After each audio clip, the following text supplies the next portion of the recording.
I know some of you are scared, confused, angry. That's what they want. I'm not going to tell you this isn't an inflection point. It is. Right now, if you're an immigrant, a member of the LGBTQ community, a woman, a person of color, a government employee, or 99.99999% of this country, you have every reason to feel an entire suite of emotions. But some of what's going on is real. Most of it isn't. A lot of this requires seeing where the pain is and addressing who's in pain. A lot of this, what Trump and his crew are trying to do, is they're trying to see what they can get away with.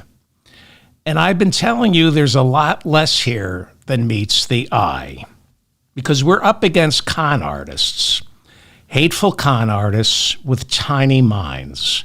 They always lose. Granted, they take a lot of people down with them. Now, these people want four things: money, power, a sense of superiority, and there's a fourth thing they won't admit to themselves or others that they want, and that is to inflict pain on others. You cannot get into Trump's orbit unless you've inflicted serious pain on your loved ones and your employees. These are sadists. So there is no grand plan other than looting our government, trying to grab as much money from it as they possibly can, grabbing power in order to have a sense of superiority. These people want to feel intellectually, physically, and spiritually superior. And though they won't admit it to themselves, they want to see people suffer. They love watching people suffer. It's why this is the crew that loves UFC. It's why Joe Rogan is a UFC caster. It's why they love UFC, hunting, and guns. New Jersey Democratic Senator Cory Booker said this: Donald Trump and Elon Musk want you to believe that they're brave and noble truth tellers who are taking on a corrupt system to protect you from harm. They're not. They're corrupt billionaires who are trying to consolidate their own power by lying to you and hoping you won't notice. Don't let them, unquote. Trump signed an executive order Tuesday granting even more power to Elon Musk and his Department of Government Efficiency. According to the executive order, which will be challenged in the courts, I'm going to go over the courts and how they're thwarting Donald Trump. But according to this executive order, every federal agency must first clear all new hiring through the Department of Government Efficiency. What do I see here? What's going on there? There's a child in the Oval Office.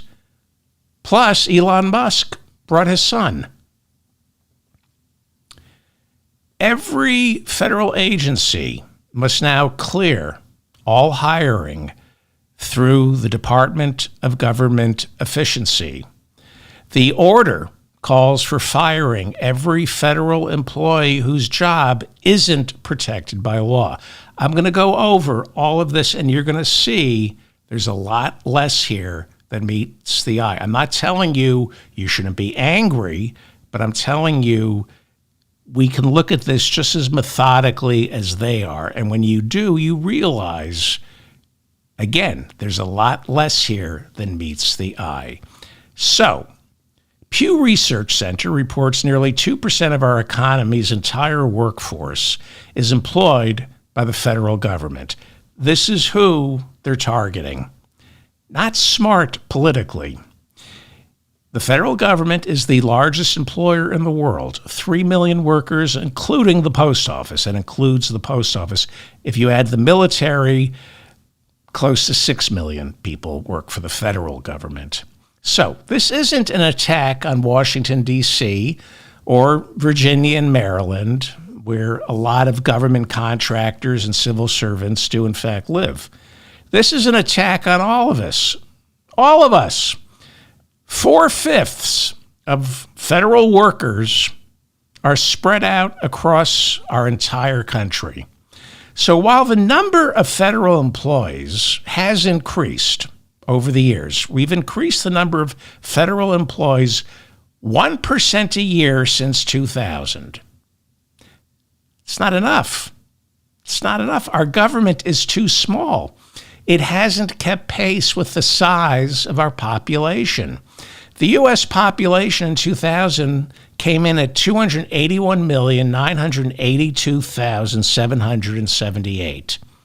Today, it's 343,603,404 and a half. I only count Don Jr. as half a man. Anyway, the ratio of federal worker to American citizen has decreased. We need more federal workers, not fewer. Because as our population grows, there are fewer government employees to service them. 19% of the federal workforce is black. You cannot ignore the racism behind the contempt for government workers. And I mention this because late last night, Treasury Secretary Scott Bessent admitted in several court filings he granted access to his agency's payment systems to a white nationalist employed by Elon Musk. Treasury Secretary Scott Bessent admits the white nationalist altered parts of the database that controls nearly 80% of the nearly $7 trillion that goes out the door each year. An impeachable offense. Scott Bessent should be impeached for this. By the way, Scott Bessent, who turned over our payment systems to white supremacists, Scott Bessent is gay, which confirms what I've been telling you for years. Anyone who is gay, black, Mexican, Hispanic, Jewish, Muslim, a woman, and also a Republican, stupid. Scott Bessent, stupid. Officials are conducting a forensic exam determining the extent of damage to our Treasury Department's fragile computer system, which still relies on mainframes from the 1990s. And despite relying on mainframes from the 1990s, your Social Security checks arrive on time. Everything works. Talking Points Magazine and Wired were on top of this story all of last week.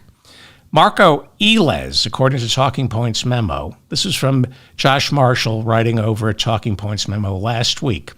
Josh Marshall broke the story that Marco Elez, one of Musk's Department of Government Efficiency experts, altered the payment systems code without permission. He's 25. And our Treasury Secretary, in court filings late last night, admitted, yes, this happened.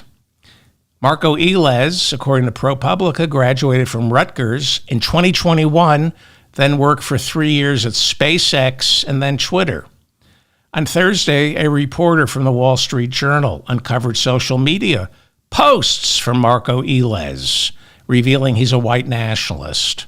How shocking that Elon apartheid Musk would hire a white nationalist. The more you read about Elon Musk growing up in apartheid era South Africa, you find out who his friends were, who his grandfather was, you realize apartheid is built into his DNA. Last September, Marco Elez, who altered the software of our Treasury payment systems, last September he wrote on Twitter, quote, "You could not pay me to marry outside of my ethnicity." I think when he wrote that, I don't think anybody was paying Marco Elez. I think he's an intern. or at least a lot of these kids working over the Department of Government Efficiency are interns. And what's more efficient than slavery? Marco Elez also tweeted, quote, "Just for the record, I was racist before it was cool." This is who was tampering. There was one person from the Department of Government Efficiency tampering with our $7 trillion a year payment systems, and it was this guy. On social media, he wrote, "I would not mind at all if Gaza and Israel were both wiped off the face of the earth." Wall Street Journal says he called for repealing the Civil Rights Act of 1965 and backs what he calls eugenic immigration policy. On the subject of visas for foreign workers, Marco Elez wrote, "Normalize Indian hate. But by all means, let's trust him, and only him, with the keys to all our data." No security clearance other than the White House counsel said he was good to go. That's how it works now in the Trump administration. No more FBI background checks for anybody working at the executive branch. It's up to the White House counsel. Well, Elez resigned immediately because he thought this was the first Trump administration where you were supposed to keep your racism under wraps.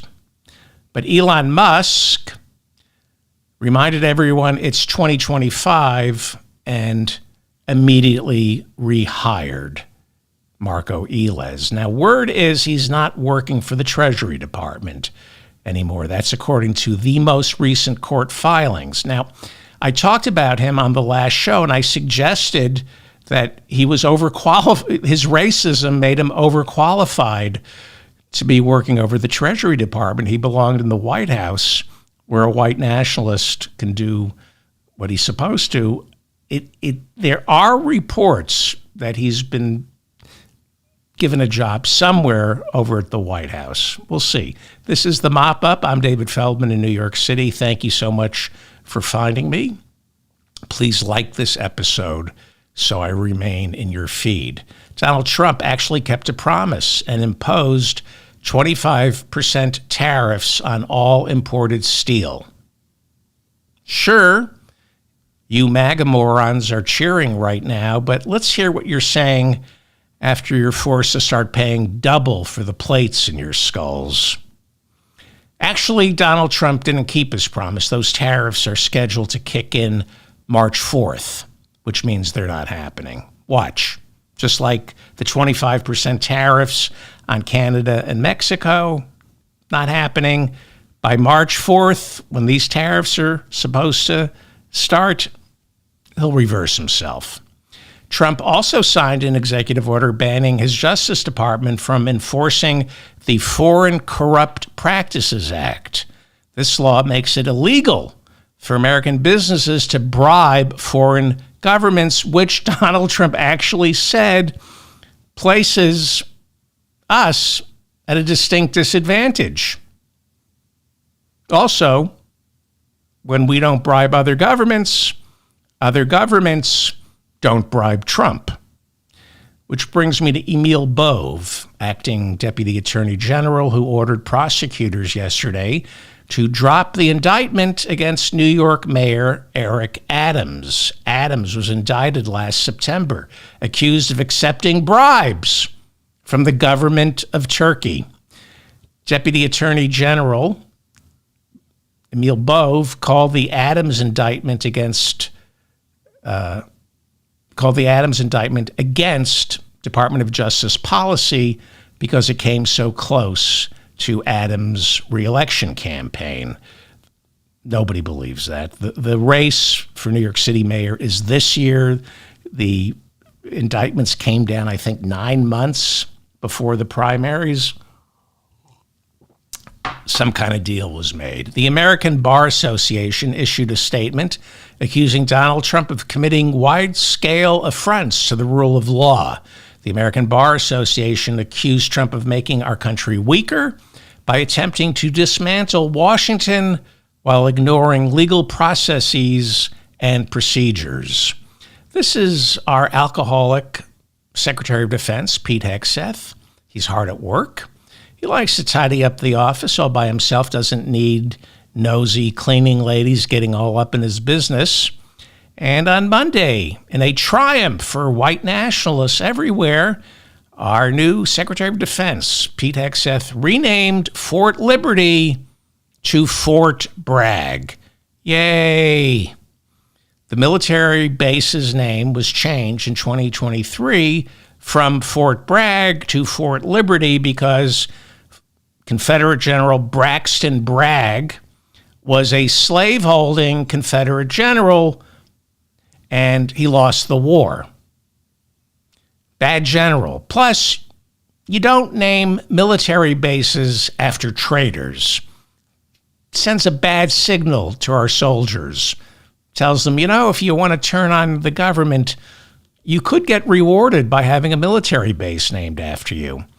So, because of a law passed back in 2020, our Secretary of Defense could only rename it Fort Bragg if the Bragg was somebody other than the Confederate General Braxton Bragg. This is true. So it's now called Fort Bragg, but it's not named after the Confederate General Braxton Bragg. It's named after Manhattan District Attorney Alvin Bragg, who last year secured a guilty verdict, making Donald Trump the first president to be convicted felon. Okay, that's not true. What is true is Pete Hegseth had to name it after a soldier, a different soldier named Bragg. But let's get some fake news going. Let's start telling everybody that Pete Hegseth secretly named it after Alvin Bragg, the Manhattan District Attorney, as a sign of disrespect for Donald Trump.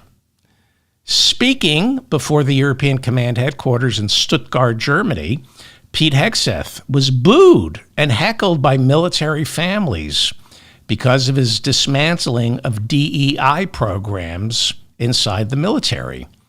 Also, an anonymous active duty general told military.com that Pete Hegseth is an effing racist because he ordered the military to stop recruiting at the Black Engineer of the Year Awards conference.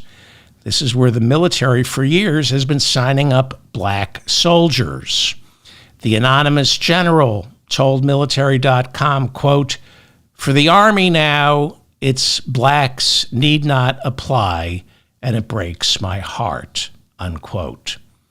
Earlier in the week at a military town hall, Pete Hegseth said, quote, "Our diversity is our strength is the single dumbest phrase in military history." Really? Dumber than I'm nominating Pete Hegseth from Fox News for Secretary of Defense? Dumber than that? Hegseth, according to friends, family, co-workers, ex-wives, sisters-in-law, is an alcoholic and a white nationalist who believes America is a Christian nation. And, good Christian that he is, Pete Hegseth cheated on his wife just weeks after she gave birth to their child. What other Christian does that remind me of? Also, Pete Hegseth's mother wrote him an email where she accused him of being abusive towards women. His own mother is on record saying, "You abuse women." She later apologized. She didn't take it back. She just apologized for writing that email to him. Well, Marco Rubio is our new Secretary of State. The State Department has pulled the plug on its Office of Weapons Removal and Abatement. For 22 years, the Office of Weapons Removal and Abatement provided 125 nations more than $5 billion to remove unexploded munitions, munitions that we probably either sold them or put there. These munitions include still active landmines and improvised explosive devices. In 2023, the department that we're getting rid of disposed of at least 50,000 still active landmines and improvised explosive devices. By doing this, they reduced hunger by creating nearly 50,000 acres of newly arable land. See, once you get rid of the mines, farmers can farm because they're not worried about getting their limbs blown off. By the way, the United States of America is not a signatory to the Ottawa Convention, which forbids the use and stockpiling of landmines. We're not a signatory. 164 countries have signed on to that agreement. China, Russia, India, Israel, Pakistan, Syria, Iran, Saudi Arabia, and the United States of America have not. President Obama said America couldn't sign the treaty because our military relies heavily on planting landmines in South Korea to prevent North Korea from invading. Last year, President Joe Biden provided Ukraine with landmines to help in that country's ground war against Russia. Here's Princess Di in Angola right before she died, walking through a minefield that had been cleared by an organization called the Halo Trust. Here's Prince Harry walking through another minefield in Angola 5 years ago. Here is Princess Diana talking with farmers and children whose limbs were blown off after they stepped on landmines. Great Britain signed on to the landmine treaty 3 months after she died. This is the Mop-Up. I'm David Feldman in New York City. Please hit the like button so I remain in your feed and share this episode. Please, that's the best way to help me.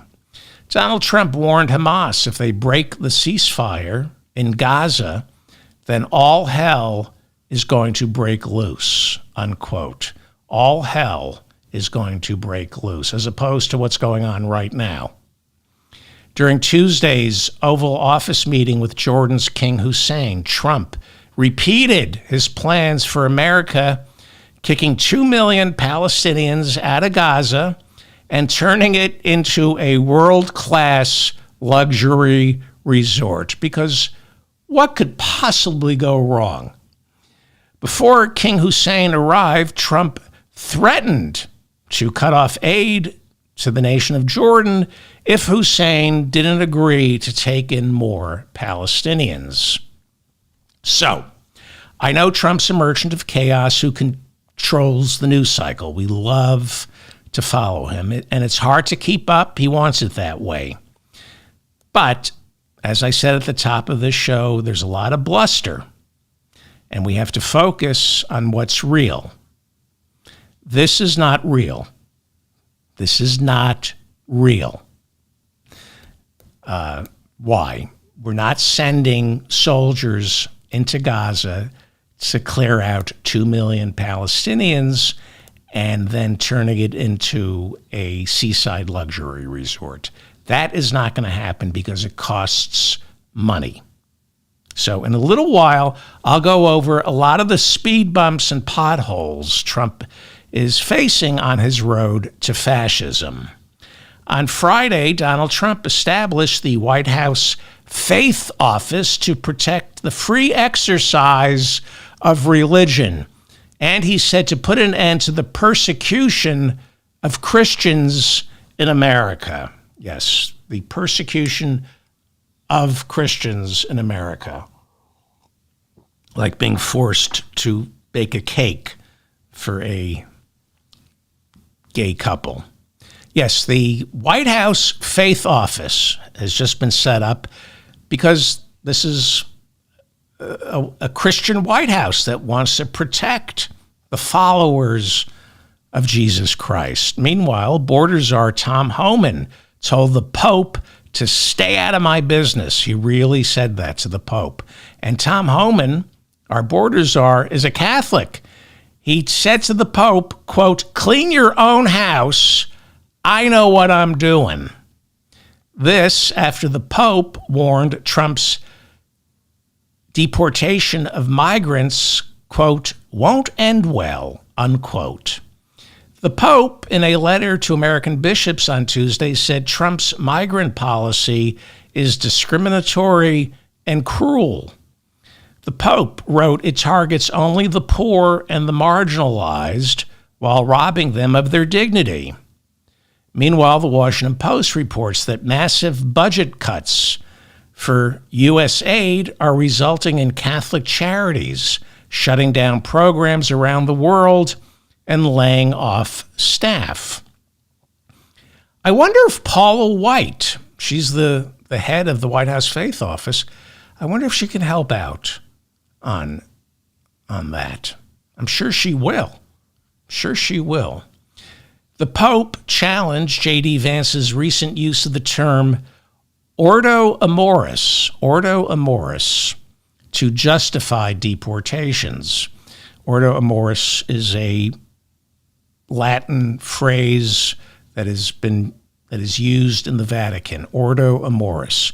Vance says there is a hierarchical structure to obeying Jesus, in that you first take care of your family, then your nation, before you start taking care of the world. Well, the Pope took exception to J.D. Vance's interpretation of ordo amoris by saying something along the lines of Christian love doesn't expand in concentric circles, but instead washes over all humanity at once. You don't take care of your family first. You take care of everyone first. The Pope, in the past, has called Trump's migrant policy a disgrace, and he called the Trump's administration, he called Trump's plans for a wall, quote unquote, not Christian. Wow. The Pope says this migrant policy isn't Christian. Well, I mean, yeah, if you're going by the teachings of Christ, sure, but who said Christians have to be Christian? Speaking of walls, Steve Bannon pled guilty yesterday to defrauding donors to his private charity that promised to build parts of the wall along the border with Mexico. Now, the Trump Justice Department originally prosecuted Steve Bannon on this one. It was the Trump Justice Department that prosecuted Bannon on this one. And then on his way out of office, Trump pardoned Bannon. But Attorney General Letitia James of New York said, hey, it's not just a federal crime. This is also a state crime that took place in New York because this charity is headquartered in New York State. And Donald Trump's pardon doesn't extend to state crimes. So she began prosecuting Steve Bannon. Now, Bannon did 4 months in prison last year for contempt of Congress after refusing to testify before the January 6th committee. On Tuesday, he pled guilty to one charge of scheming to defraud donors to his charity called We Build the Wall. He pled guilty. He said, yes, I tried to defraud donors to We Build the Wall. And he negotiated what's called a 3-year conditional discharge. What is a 3-year conditional discharge? It means he's white and wealthy, so he's not going to prison unless he breaks the law again. That's according to the 3-year conditional discharge. And just like Donald Trump, he is forbidden from creating, working, or fundraising for any charities in New York State. So Donald Trump, besides being a convicted felon, in November of 2019, I need not remind you, but I will, while Donald Trump was president in 2019, New York State Attorney General Letitia James got Donald Trump banned from running any charities in New York State for 10 years after Donald Trump, President Trump, he was president at the time, agreed to settle a civil lawsuit charging the Trump Family Charitable Foundation. Yes, there up until 2019, there was a Trump Family Charitable Foundation. He settled a civil lawsuit filed by the New York State Attorney General, where he admitted to misusing donations for his own personal benefit. I know, shocking. By the way, he basically pled guilty to ripping off people who donated to his charitable donation. In a civil lawsuit, you can't plead guilty. There's no, that doesn't exist. You only plead guilty in a criminal lawsuit. In a civil lawsuit, you agree to the settlement. You pay the fine. You agree, I will not establish or work for a charity for the next 10 years. So essentially, President Trump in 2019 pled guilty to stealing money from the Trump Family Charitable Foundation, which no longer exists. Well, back to the wall and the deportations. Newsweek is reporting Trump's deportations are averaging half those of Joe Biden's in 2024, and it's making Trump angry. Biden in 2024 was the deporter in chief. I'm not going to lie to you and say ICE isn't ruining lives, but they're not ruining enough. And this is getting Trump angry. Trump border czar Tom Homan and the new Office of Budget and Management chief, Russell Vought, warned Congress on Tuesday in a letter that ICE is running out of money. There's still no 2025 budget, and that continuing resolution, which keeps the government running, it expires about 4 weeks from this morning. Senate Budget Chair Lindsey Graham met with border czar Tom Homan and the director of the Office of Management and Budget, Russell Vought. He met with them yesterday. They had a lunch in the White House. According to Axios, Lindsey Graham came out of that meeting and said, quote, "After hearing these two gentlemen today, we're living on borrowed time." That's because ICE is running out of money. So we're living on borrowed time. White House officials on Tuesday told Republican senators in a private meeting they need $175 billion over the next 4 years to handle the border. 175, and where do you think that money's going? CoreCivic, the GEO Group, all the for-profit private prisons. I mean, that $175 billion could be spent relocating the migrants, sending them to the hundreds of mid-sized communities desperately in need of workers, like Springfield, Ohio. The Intercept reporting some of that $175 billion that they need for border security, for deportation and detention. The Intercept is reporting some of that $175 billion will go towards paying private contractors to monitor critics of ICE who ICE fears might have a quote-unquote proclivity for violence against ICE agents. They're worried about ICE agents being threatened by critics of ICE. So they've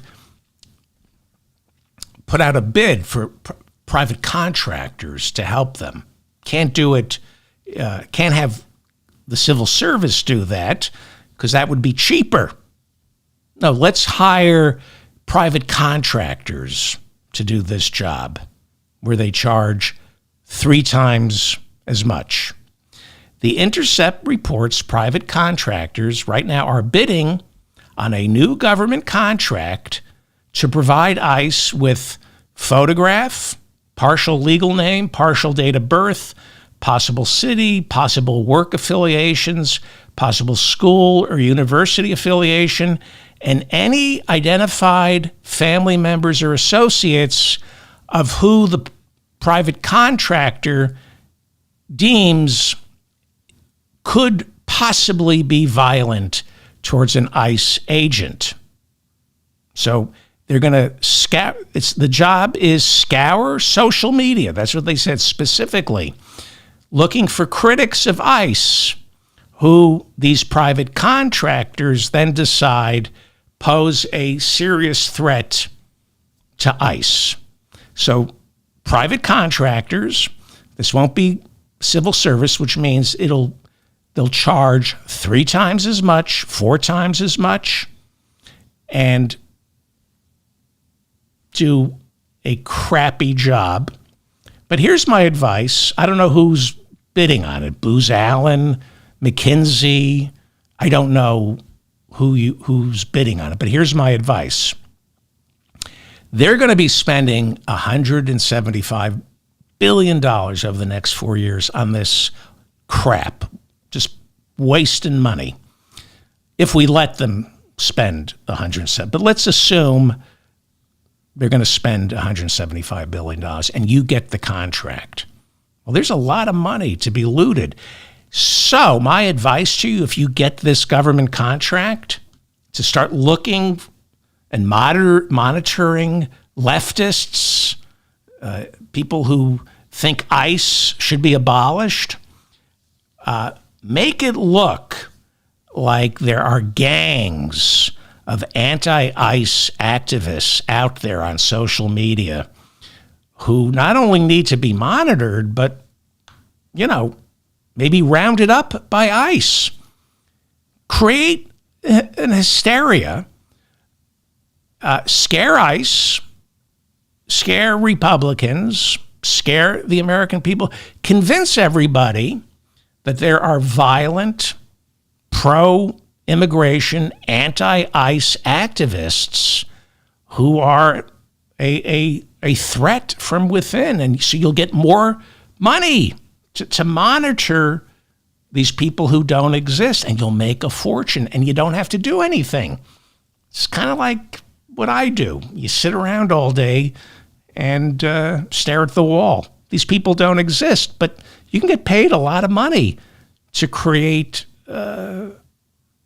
terrorists who don't exist. Where am I?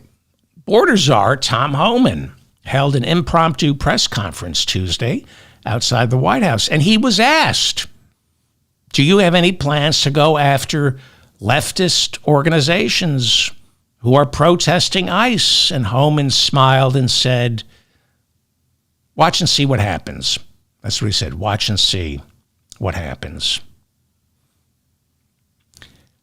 I warned you when Biden was president that we had to abolish ICE. I warned you that should somebody like Trump ever get back into the Oval Office, ICE would be his palace guard, his Gestapo. It's not going to happen. We're not there yet.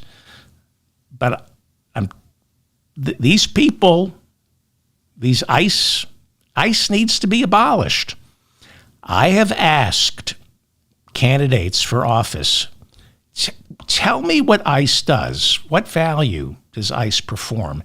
And they can't tell me. They don't do anything. They're worthless. ICE needs to be abolished. a coalition of Jewish and Christian faith-based organizations filed what is now the second lawsuit challenging ICE's new policy of rounding up immigrants inside places of worship, specifically churches. This is the new policy, arresting migrants in churches. Gee, I wonder if Paula White, the new head of Trump's White House Faith Office, can help with this, because this is the persecution of Christians. All these migrants being rounded up inside our churches, these are Christians. And according to the lawsuit, ICE agents just arrested a Honduran asylum seeker while he was worshiping alongside his wife and children. How'd you like to do that for a living? Grab an asylum seeker in a church while he's worshiping alongside his wife and children. How was work today, honey? Did you traumatize any children for life? Yes, dear. Yes, dear. The lawsuit says the arrest took place inside a Pentecostal church in Georgia during the middle of the service. Praise Jesus. The man they arrested the father they arrested was already wearing an ankle bracelet. He had set up a court date for his asylum hearing. He wasn't breaking the law. But ICE needs to put numbers on the board. Trump is angry. This lawsuit says ICE's new policy infringes upon the plaintiff's right to worship and hold services. Churches are saying you're infringing on our religious freedom. Faith leaders in this lawsuit complain that because of ICE raiding these churches, attendance is declining because many of the congregants fear being arrested.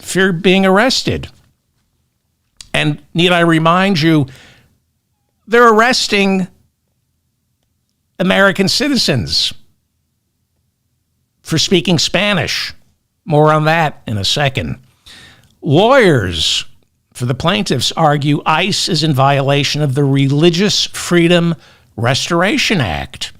Yes, ICE is. As well as the First Amendment, religious freedom, First Amendment. Dragging people out of church who are in this country legally. This father had an ankle bracelet on. He was waiting for his asylum hearing. He wasn't breaking the law, which is why most of the people being rounded up, not most, but a lot of them are just being put back, I don't want to say put out on the street again because that makes them sound like criminals. They're not criminals. They're just being released. It is not criminal to be in this country without documentation. It's not a crime. If you make it inside the United States without papers, that is not a crime. It is a civil offense. That's all it is. It's a civil offense, and that's all. You're not supposed to be jailed. You're not even supposed to be deported. You might have to pay a fine. That's it. Well, the lawsuit points out that ICE agent, by the way, some POS, somebody left a comment saying, back up what you're saying with footnotes. And I invite you to Google everything I tell you and correct me if you think I got something wrong. And I'll issue a correction. By the way, the Eagles didn't invite Donald Trump. The Chiefs did to the Super Bowl, but I was trying to make a joke. So I kind of played fast and loose with the truth there, and everybody corrected me. So I stand corrected. That is a rhetorical ploy of MAGA morons. Back it up. What are you, too stupid to work Google? Anyway, the lawsuit points out that ICE agents in Milwaukee just arrested, this is a sweet story. ICE agents in Milwaukee arrested a grandmother, her daughter, and her daughter's daughter, who was a toddler. Why were they arrested? They were speaking Spanish. All three were placed in a detention center until it could be proven they were United States citizens from Puerto Rico. As I mentioned earlier, Trump is furious that ICE deportations aren't keeping pace with Joe Biden's, and he's ordered a quota of about 2,000 arrests per day. And this lawsuit says Trump's quotas are forcing ICE agents to target low-hanging fruit, like asylum seekers wearing ankle bracelets who are already in the system and obeying the law, putting numbers on the board, looking busy. That's what a lot of prosecutors do. You look around. I need to put numbers on the board. Who's poor? Who can't afford an attorney? Let's prosecute him. Well, this is Paula White. She runs the White House Faith Office. Call her. Isn't she blonde? Take a look at Paula White. She's a minister. And isn't she blonde? And a Senate committee 13 years ago found that she used about $900,000 of charitable donations to pay the mortgage on her beachfront property. But look at her. She's our chief of the White House Faith Office. Isn't she blonde? Call her over at the White House. Send her a postcard. Maybe she's willing to help. This is the persecution of Christians. Isn't she blonde? During Tuesday's joint Oval Office press conference, where Trump announced new executive powers for Elon Musk, Musk declared, "I have found massive waste and fraud right underneath my nose." And then somebody said, "Be quiet, Elon. Trump's in the room. He's right there. He can hear you." During the press conference, Trump was asked if Musk's Department of Government Efficiency violated Congress's power of the purse. And Trump said, "If I need a vote from Congress to find fraud and abuse, it's fine with me. It would be very easy for that to pass in Congress." No, it wouldn't. Would not pass in Congress, even with majorities. You couldn't get that. It's not filibuster proof. Asked about the temporary, by the way, Elon Musk brought his kid into the Oval Office as a prop, and I will not show a picture of his kid.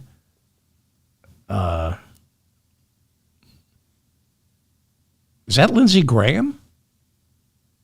Yeah, that's Lindsey Graham instead of his kid. He's so cute. Anyway, asked about all the temporary restraining orders shutting down his executive orders, Trump said, "Well, I will obey the judges."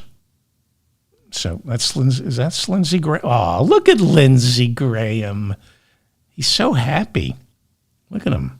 Here he is on Elon Musk's shoulders, just grinding into Elon. Little Lindsey Graham, little lapdog, Lindsey Graham. The Guardian reporting 11 federal agencies are currently investigating 6 of Elon Musk's businesses over a large swath of complaints. The Associated Press reporting Tesla being investigated by the Justice Department and the Department of Transportation over the possible falsifying of crash safety records. And you might remember I told you the FAA fined SpaceX nearly $650,000 last year over safety violations involving 3 rocket launches, which is why I believe on Inauguration Day, that is why Musk told the head of the FAA to resign. Musk did, in fact, tell the head of the FAA to resign on Election Day, and the head of the FAA, who fined Elon $650,000 last year, he resigned. But according to The Guardian, during their joint press conference, Musk and Trump insisted there was absolutely no conflict of interest having Elon Musk, a contractor, a government contractor, deciding which government contractors should be funded and which ones shouldn't be. Musk promised reporters that he will be fully transparent because he said that's what builds trust, adding he has no plans to make his financial disclosures public. Well, I trust him already. I mean, what's more transparent than refusing to make your financial disclosures public? What's not to trust? Then, noticing Elon Musk getting more attention than he was, Trump interrupted and said, quote, "I've seen a lot of kickbacks with government contracts. Got to get rid of those kickbacks with government contracts." When Trump, as president, travels to Mar-a-Lago or any of his other bedbug-riddled resorts, the Secret Service is charged $1,185 per room per night, nearly 5 times the government rate. So yeah, Donald Trump isn't lying. He's seen a lot of kickbacks when it comes to government contracts. Musk then called the federal bureaucracy, quote, "an unelected 4th branch of the government," as opposed to Elon Musk, who hasn't even been confirmed by the Senate. How did he get the job? He paid $300 million last year for this job. By the way, the Associated Press was banned from the Oval Office press conference yesterday because the Associated Press refuses to use the term Gulf of America. On Monday, The Guardian reported that an inspector general wrote an email warning that $500 million worth of food is about to spoil because of the layoffs over at USAID.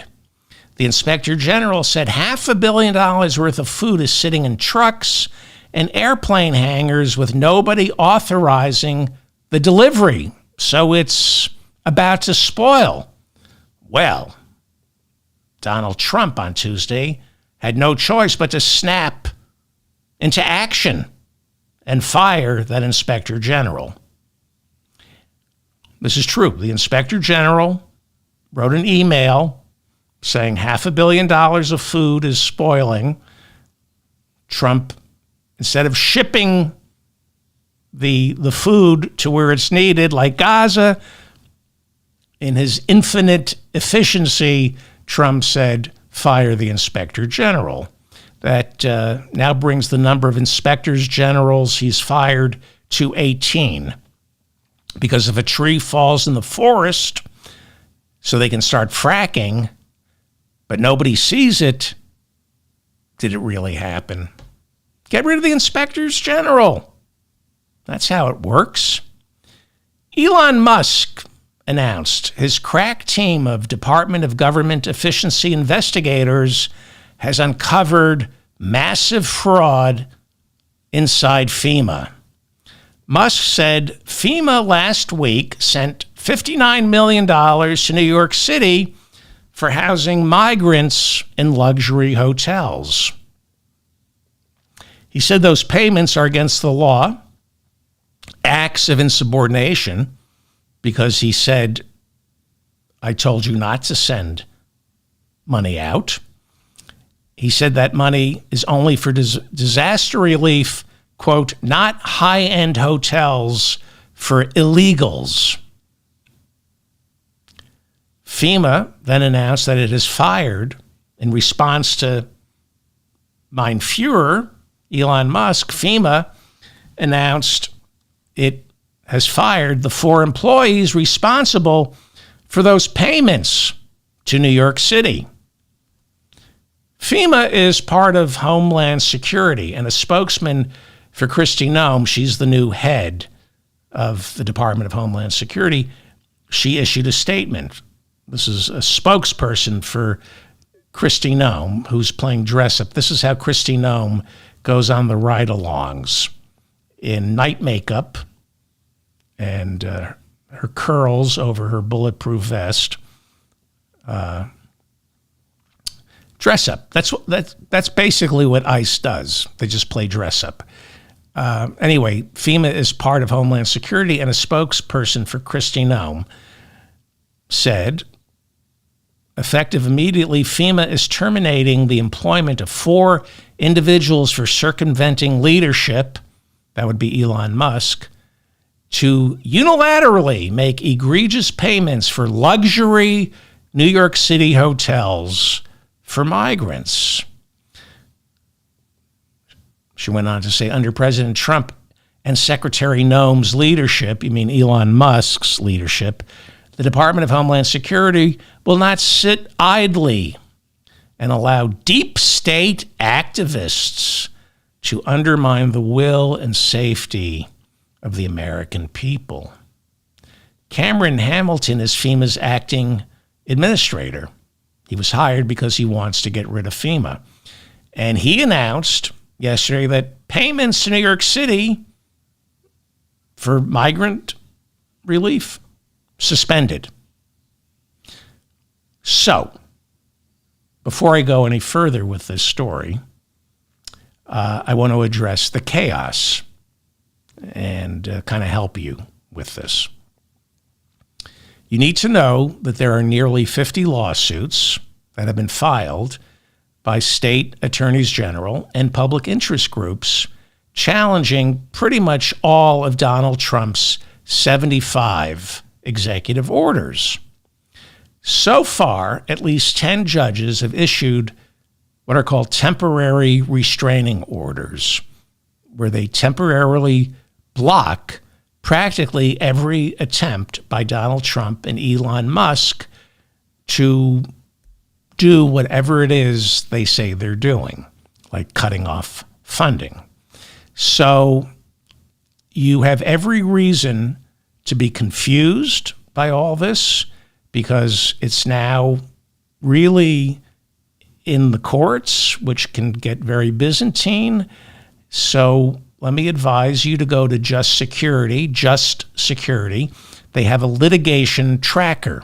So every day you can keep track of all these lawsuits.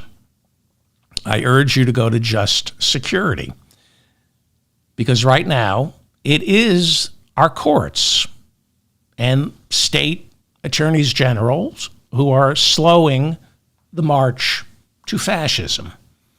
According to Just Security's litigation tracker, and I'm not going to go over all of them, but as the weeks continue, I will be using Just Security's litigation tracker. If you feel you cannot keep track of all these lawsuits, the answer is go to Just Security. They have a litigation tracker, and you'll see, it's very easy to read. You'll see all the executive orders being challenged in the courts, who's challenging them. You could read the briefs, and they're updated every day. Every time a judge issues an update on their restraining order, it's over at the litigation tracker. I really, for your own mental health, I mean, the reason I do this show is to find order in the chaos. If you want to find order in the chaos, go to Just Security and check out their litigation tracker. Just to give you an idea of where things stand. I mean, this is methodical. Our courts are methodical, and people are biting back. On Tuesday, Judge John D. Bates issued a temporary restraining order telling the CDC, the Department of Health and Human Services, as well as the Food and Drug Administration, to restore their web pages and data sets that provide medical information regarding HIV and AIDS. Yeah, they were removed in accordance with Trump's executive order banning DEI. Helping people with AIDS, helping doctors treating people with AIDS was considered DEI. A judge ordered those web pages restored. On Monday, Judge George O'Toole renewed his temporary restraining order, blocking Trump's offer to buy out the contracts of all federal employees. You might remember Donald Trump said, quit now and you'll get paid through October 1st. It's illegal, and they sued. I think Public Citizen sued, and there's a temporary restraining order blocking that offer to employees. Judge Angel Kelly's temporary restraining order blocked Trump's order for the National Institutes of Health to cut reimbursements to research groups by 15%. Trump ordered the National Institutes of Health to cheat colleges, hospitals, research organizations to not cut their reimbursements by 15%. That executive order blocked temporarily. Monday, Judge Amy Berman Jackson temporarily blocked this is important. She temporarily blocked the firing of Hampton Dellinger, who runs the Federal Whistleblowers Office. It's an important, if you work in the federal government, the Federal Whistleblowers Office is very important. That's where you go if you're one of the Vindman brothers, you work for the National Security Agency, and you hear Donald Trump telling the president of Ukraine, I'll get you those weapons, but first I need some dirt on Joe Biden. This is the office that protects whistleblowers, which saves billions and billions of dollars each year. You talk about government efficiency, you don't get rid of the whistleblowers office. Well, Judge Amy Berman Jackson has temporarily blocked the firing of Hampton Dellinger, who runs the whistleblowers office. Judge Joseph N. LaPlante issued one of at least 3 temporary restraining orders on Trump's birthright citizenship executive order. Some of those judges are just appalled by this one. This is a big one. Judge Paul Engelmeyer issued a temporary restraining order blocking the Department of Government Efficiency from accessing the Treasury Department's payment systems. This is the big one. This is, the white nationalists altering the software for the payment systems. It's a little confusing, but Judge Jeanette A. Vargas has now taken over this case, and she will begin oral arguments on Elon Musk accessing the Treasury Department's payment systems. Those oral arguments begin on Friday. If all of this is confusing and overwhelming, it's supposed to be. That's Project 2025. Even U.S. District Judge John Bates, who issued one of the restraining orders blocking, he put a restraining order on Musk blocking funding for scientific research. Even U.S. District Judge John Bates on Monday said, quote, "It's hard for me to keep up. I don't know whether you've been able to keep up, but I can't follow all these lawsuits. And he said he's a George W. Bush appointee, so he was even-handed. He said, somebody's to blame for all this confusion. It's either the people who are suing to block all these executive orders or the person who's issuing all these executive orders. So even the judges are saying it's a lot.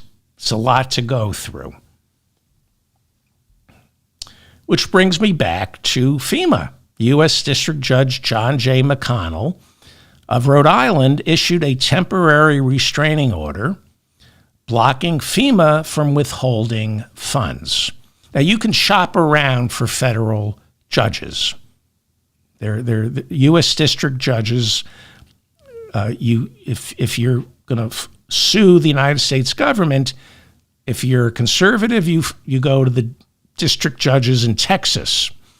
If you're looking to get a restraining order on Donald Trump, you go to the district court in the federal district court in Rhode Island. All of this stuff makes its way eventually to the Supreme Court, which either takes the case or lets a lower court ruling stand.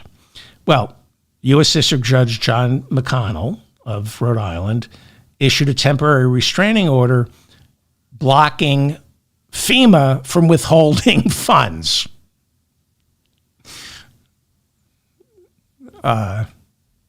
Like what they're doing to New York City right now, withholding funds for the migrants in New York City. And on Monday, the judge issued a warning that despite his temper is continuing to withhold funding, that they're ignoring his restraining order. NBC News reporting yesterday that hours after this judge's warning on Monday that his restraining order was being disobeyed, Stacy Street, FEMA's grant director, issued a new order canceling millions in FEMA payments in direct violation of this judge's order. So when you hear we have a constitutional crisis, this specifically is what they're talking about. This is Andrew Jackson never said this, but it's been the story is that he was told that you cannot remove Indians and move them to Oklahoma. And he famously, but he didn't say it, he said, the Supreme Court has made their ruling, now let's see them enforce it. And J.D. Vance loves that quote. He went to Yale Law School. He doesn't know that Andrew Jackson never said that. But Andrew Jackson used to be Trump's favorite president. So there is a bit of a constitutional crisis here, perhaps. Trump repeated his position that FEMA should be shut down with each state doing its own disaster relief. States' rights. Someone should tell him the top three recipients of FEMA money are Florida, Texas, and Louisiana. So, hurricanes come, you're on your own.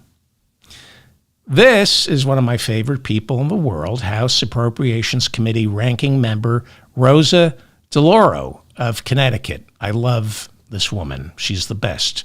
When you're donating money to candidates, always give to Congresswoman Rosa DeLauro of Connecticut. She's the ranking member of the House Appropriations Committee. That means if Democrats control the House, she would be chairwoman of the House Appropriations Committee.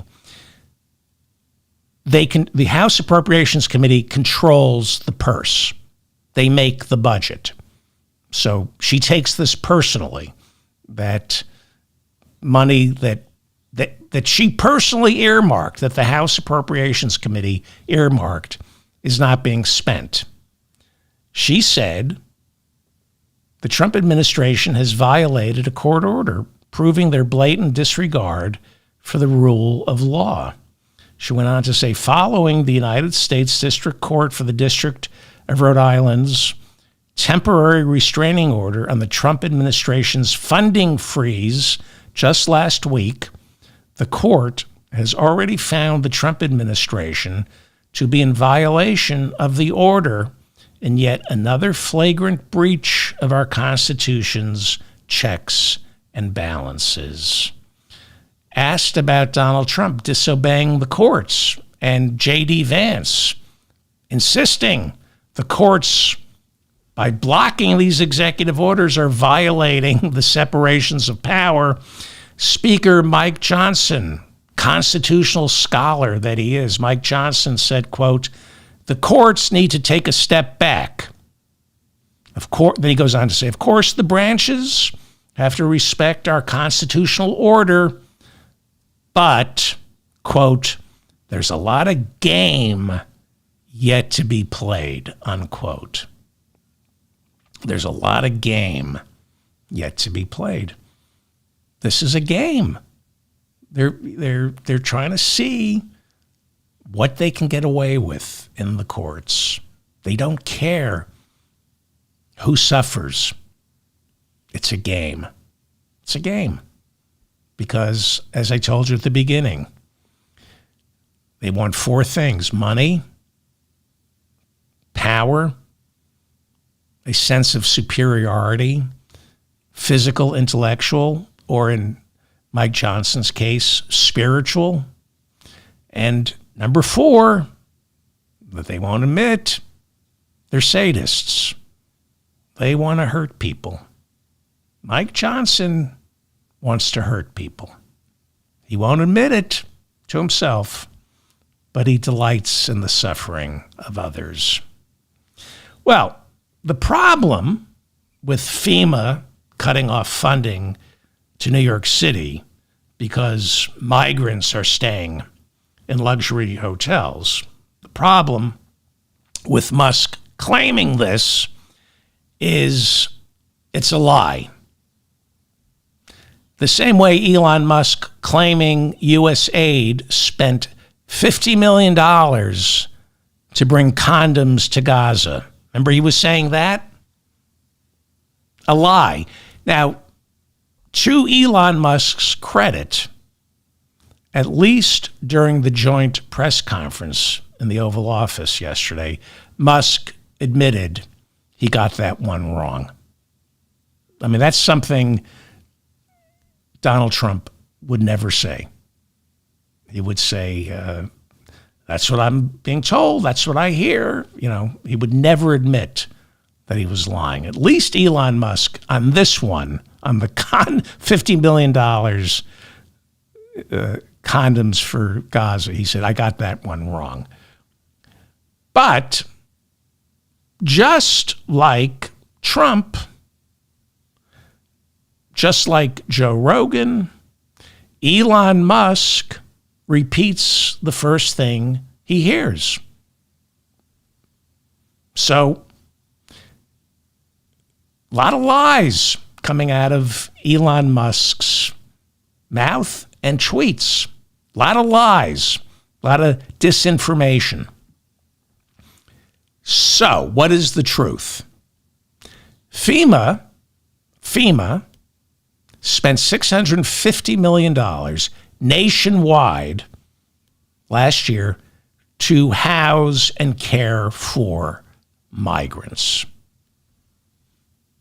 By law, that money has been earmarked for housing migrants, providing them with food, toiletries, after they've been processed at the border. It is congressionally authorized money that must be spent by FEMA on migrants, not disaster relief. It has to be spent only on migrants. by law, that money has to be spent on these people. See that? These are migrants. Take a good look. These are the people that $650 million has to be spent on these people if they're lucky enough to make it here. Okay? Not disaster relief, on these people, because FEMA has two responsibilities. And with those two responsibilities are two separate budgets by law. By law, FEMA has an entirely different bucket for financing disaster relief. Again, I'm going to go slowly here because this is a Republican talking point that is a lie, and lies grow in darkness. So I want to explain. Okay? FEMA, by law, has two responsibilities. The first responsibility is disaster relief. The second is providing for migrants who are being processed by our immigration courts. They are not illegal aliens, okay? They are registered, and because we do immigration on the cheap, they are waiting years for their administrative hearings.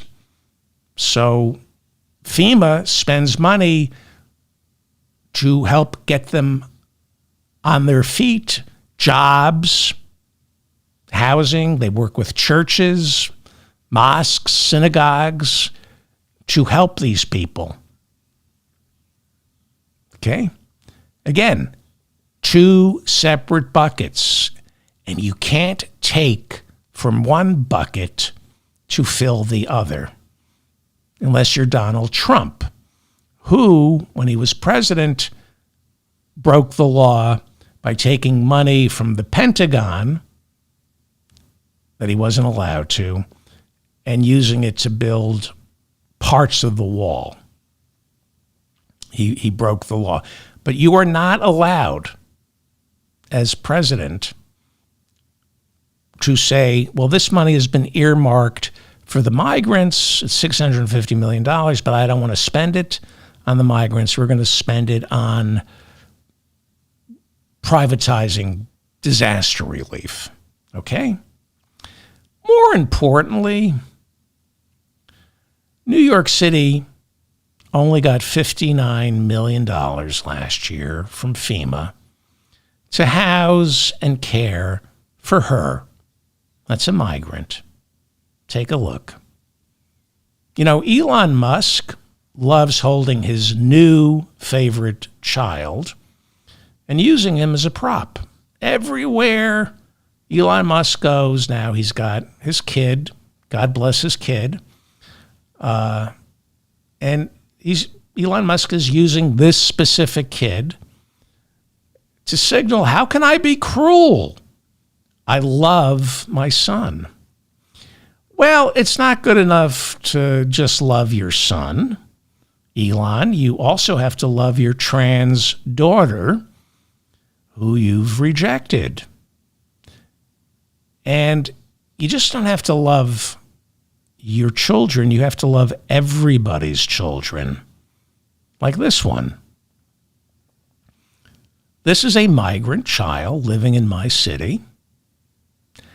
And according to the New Testament, this child that you're looking at is all that matters. Specifically, this child is the universe. It's all you should be caring about. That's what it says in the New Testament, Matthew. For I was hungry, and you gave me something to eat. I was thirsty, and you gave me something to drink. I was a stranger, and you invited me in. That's Matthew. That's a crazy Jew from another one of those crazy Jews from the New Testament. Here's another migrant child in my city of New York. Since the migrant crisis began, New York City has spent $7 billion caring for these people. $7 billion coming out of New York City's budget. FEMA's grant hardly makes a dent. Hardly makes a dent. Well, let's go Old Testament. Leviticus. This is from Leviticus. Not as poetic as Matthew. Quote, when a foreigner resides among you in your land, do not mistreat them. The foreigner residing among you must be treated as your native born. Love them as yourself, for you were foreigners in Egypt. I am the Lord your God, unquote. Yeah, I can see why people gravitate to the New Testament. I prefer, I like that. Just, this is what you're supposed to do. Just give me, I don't need poetry. I need marching orders. That's Moses. That's the writing of Moses. Nobody is staying in luxury hotels here in New York City. That $59 million FEMA gave to New York City last year didn't go towards luxury hotels. I think if you're lucky, $59 million would get you maybe a suite at the Plaza, if you're lucky. Nobody's staying in luxury hotels. It's a lie. Like the condoms for Gaza. It's just a lie. And Elon Musk doesn't care. He just doesn't want to pay taxes. People will say whatever they have to not to pay taxes. And he's a sadist. Okay? See? Elon, that's why Elon is walking around with his beautiful child. Look, everybody, I love children. If you have to parade one of your kids, do a dog and pony show with one of your kids to prove to people that you're not a prick, you're a prick who delights in the suffering of others. This is a migrant child staying in a church here in New York City. I'm proud to say, this makes me proud to have been born in New York and to have come back to New York. This makes me proud of my city. The $118 million that FEMA will be giving this year, FEMA's going to give $118 million, supposedly, if the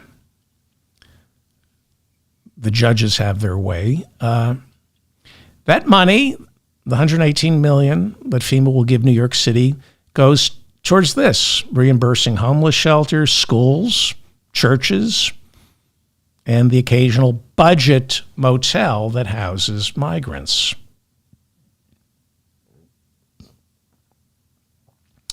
This is a migrant mother here in New York City kissing her daughter goodbye. She's going off to one of our public schools here in New York City for free. And she can probably go to a lot of public universities. They're not free, but she can go to university here in New York City. Nobody's allowed to ask whether or not she's a citizen.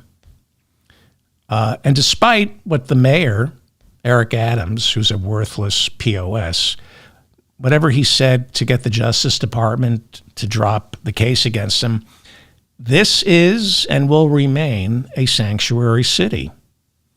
No perforated anus from ICE is allowed inside this little girl's school.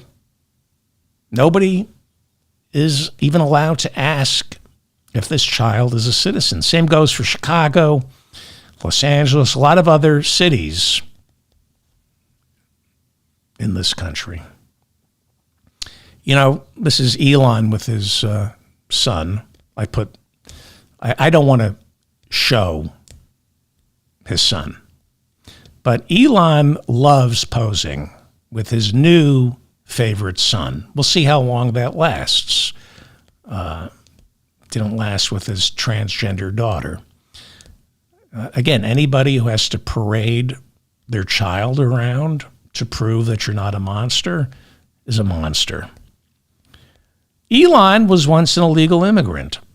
Elon Musk came to America from South Africa on a student visa, and disruptor that he is, he didn't go to school. He was supposed to go to Stanford. He said, you know what, I'm going to work, in direct violation of immigration law. And had Elon not been South African, had he been South American, had he been a person of color, you know, he might have been rounded up and sent back.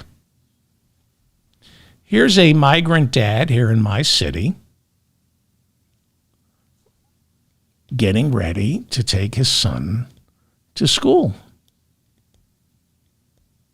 You want to separate them?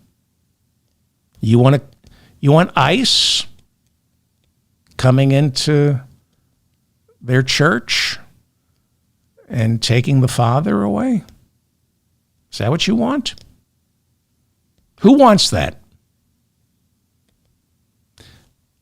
Here are two migrant children in my city of New York walking past homeless people sleeping on crates. They're heading off to our New York City public schools, where nobody asks them where they come from. They're treated no differently. Maybe they're citizens, maybe they're not. Because they made it.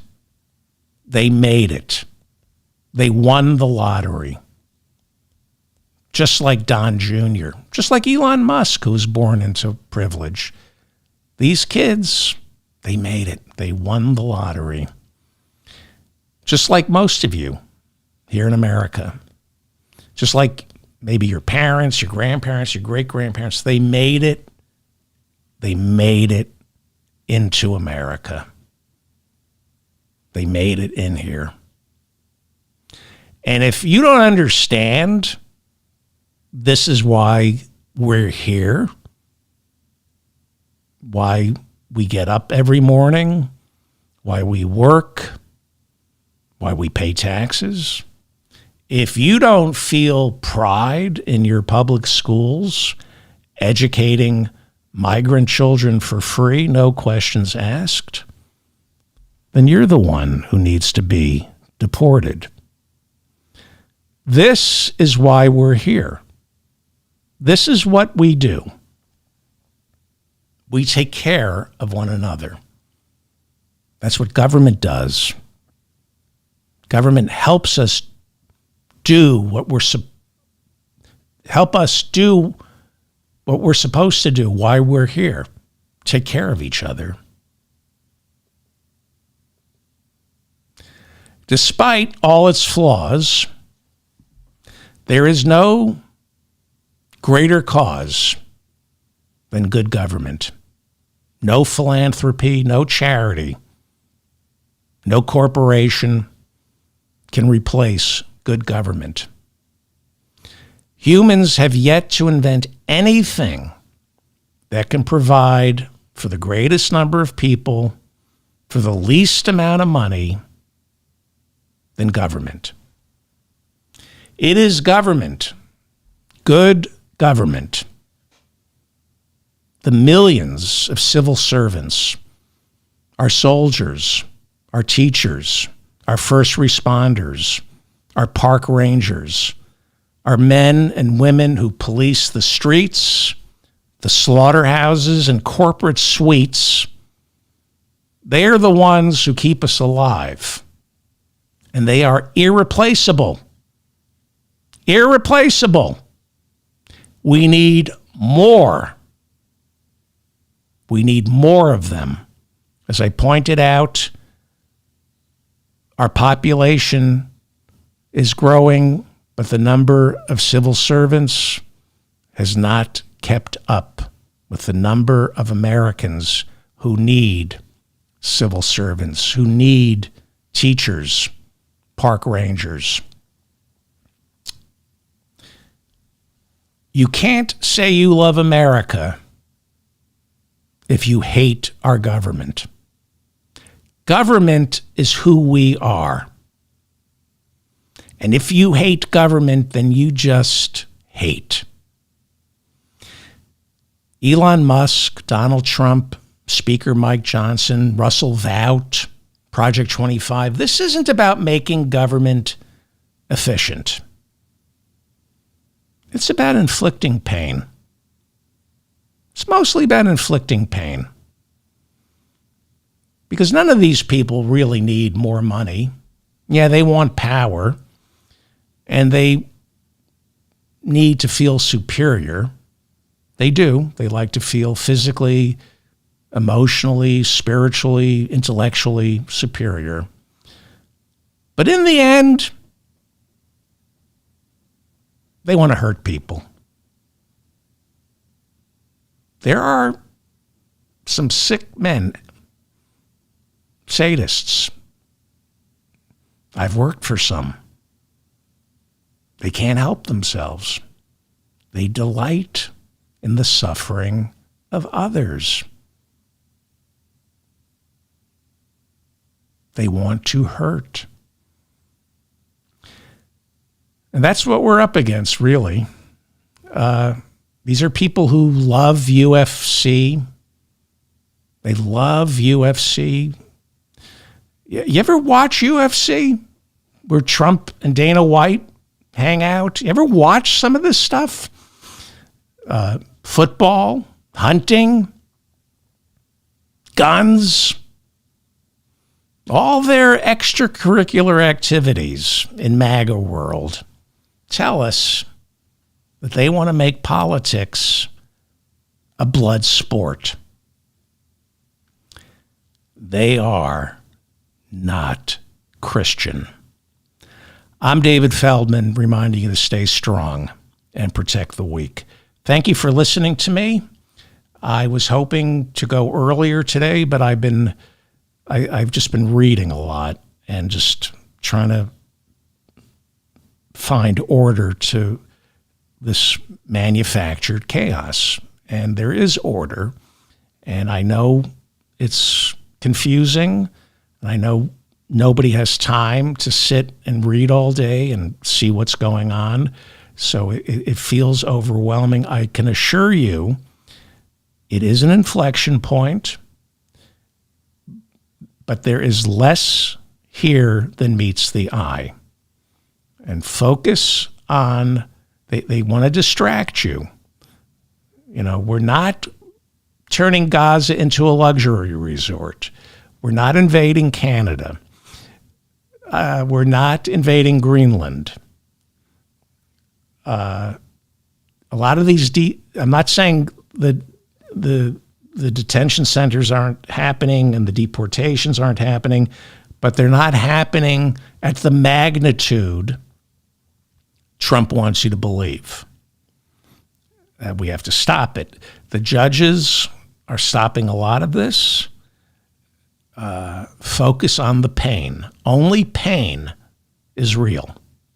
Who is Trump hurting? Who is Trump hurting?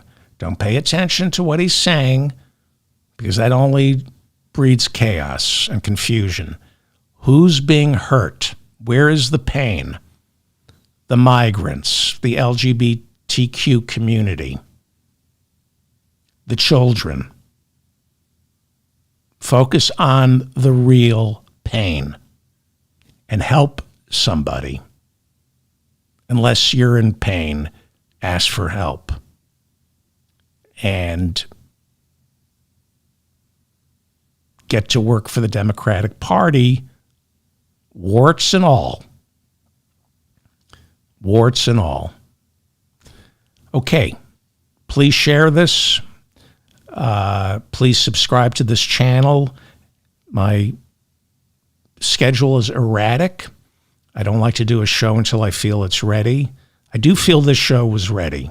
I mean, I feel like I made order out of chaos. At least it helped me with how I'm feeling. So if you hit the notifications bell, you'll know when I'm going live. And I'm not trying to be a martyr here, but this type of show is being throttled back on certain platforms. So I need my listeners to help out here and share these episodes. The only reason you're listening to me is because of my audience. You share me, and I can't thank you enough. Thank you to Mila and Bob in the chat room for keeping the conversation civil. If you're a longtime listener, you know I read all your comments. And if I've made a mistake, correct me, and I will issue a correction. But don't ask me for footnotes. Sick of that. These MAGA morons. I delete. If you're a MAGA moron, I just delete your comments. Back up what you're saying. If you're too stupid to Google what I'm saying, don't listen to this show, you MAGA idiot. Okay. And stay angry. Be angry. You should be angry. Anger's good. Depression is anger turned inward.